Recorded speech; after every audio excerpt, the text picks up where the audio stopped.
We're at a little pond that will only be around for the spring. I won't fall in. But what you hear, it sounds like ducks. They're not ducks.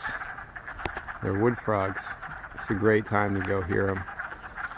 They've been hiding in the muck all winter. Some of the... Okay, we're gonna go. You want to say hi? Hi. Hi.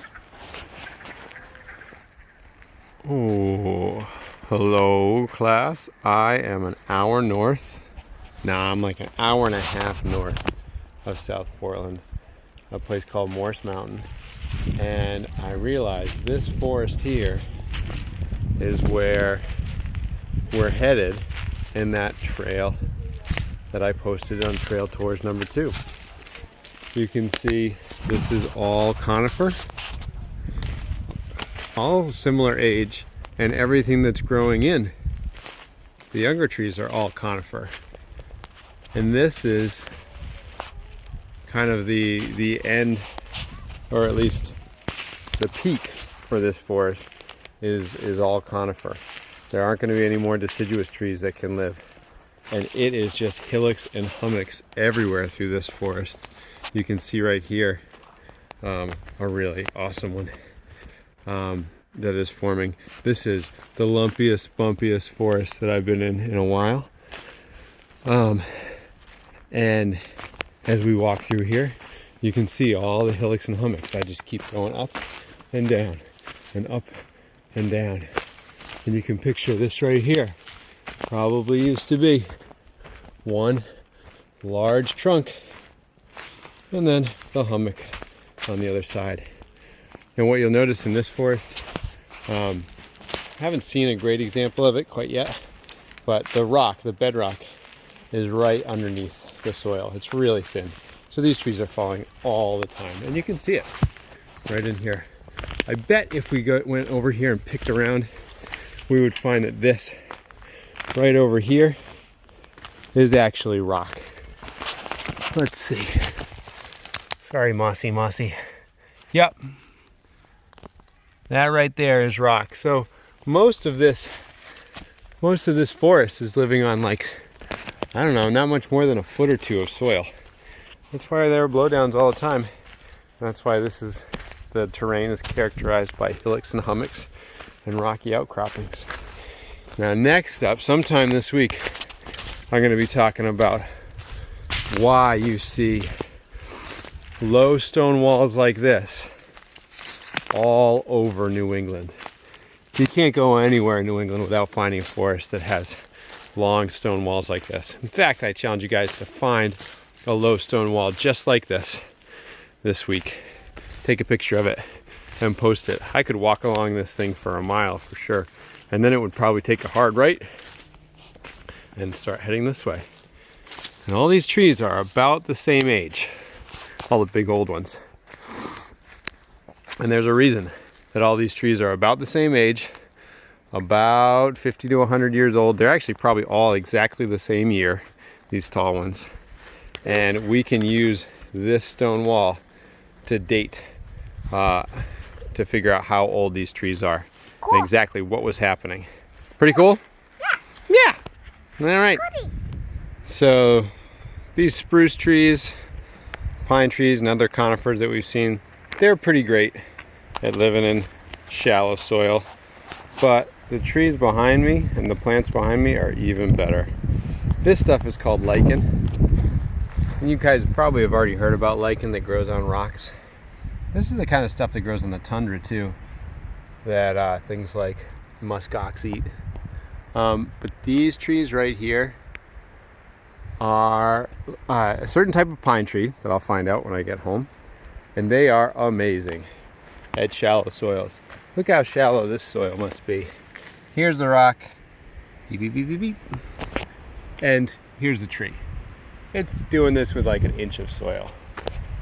And this is a tricky spot, because if your roots grow not quite right, or if you tip over in the wind or get too tall, you're going to be a blowdown on the side of a rock.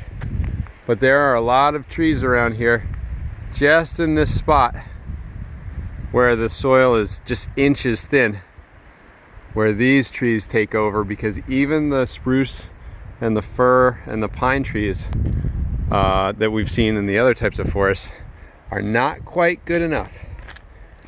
They need just a little bit more soil than these spruce trees do. The best ones are the ones that are going to spread out and kind of grow sideways a little bit off the side of the rock. You grow up too tall and you're not going to make it. Anyway, I really like this stretch. Do you see that tree? I'll tell you what, even this spruce tree can get creative when it comes to living in shallow soils. Yeah, it started to fall, but then it Dr. Seussed its way right back up, huh?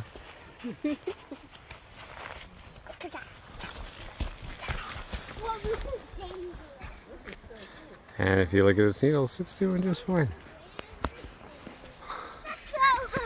This is a great place to see just how thin the soil is. If we go through this cool little canyon that the two rocks create where they separated, you can see off to the side. There's my hand. So it's like maybe 6 inches of soil. I'm squeezing it right here. You can see underneath a little gap that's formed as the soil is peeling away from the rock. But that's between 6 to 12 inches. That's about all the soil that's here. And it's not really too different in the forests, some of the forests right in South Portland, where the rock below, the rock layer is only 6 to 12 inches above. I mean, this is really cool to be able to see kind of a cross section of the bedrock underneath and the soil up top. Type of Whoa. Crystals. Oh my gosh, just a huge band of quartz in here. And then under the moss is the dirt. Wow. Try to keep that moss there. It's difficult for it to grow, but that's what the soil is going to come from, is moss decomposing over a long time. See, the soil that's up here has come from moss growing and then decomposing long enough to build up a layer of... Pretty boring, huh? Oh, I love you. Oh, No, I don't.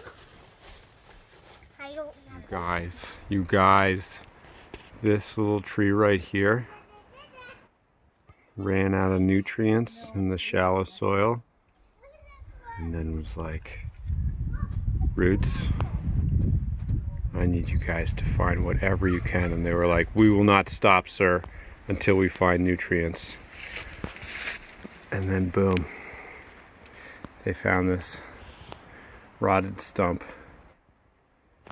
And I'm pretty sure these roots go right in. Yep, I can't really pull this one out. And they're not like, well, this one will probably crack. But this is definitely living. And it's taken the nutrients right up to this. Oh, I'm just an innocent tree. I'm not sending my roots on a mission to seek and destroy minerals and get water. Anyway, I like that. I like that very much. Look at that. Hi, just up here, sending my minions to get nutrients from whatever's dead below. You guys got to come up here, Morse Mountain. This is a nice view of what is underneath our feet all the time. Up top, you can see the trees. You can see the 6 to 12 inches of soil. And then you can see the layers of rock that are underneath us all the time.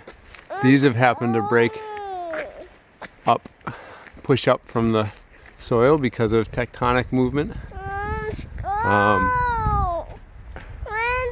But you can see at the top that there's a layer of soil just like the layer here. You know what? I'm just getting the feeling that maybe we should go. And that should be the last video. How's that sound, buddy? Good. Good. All right. Bye.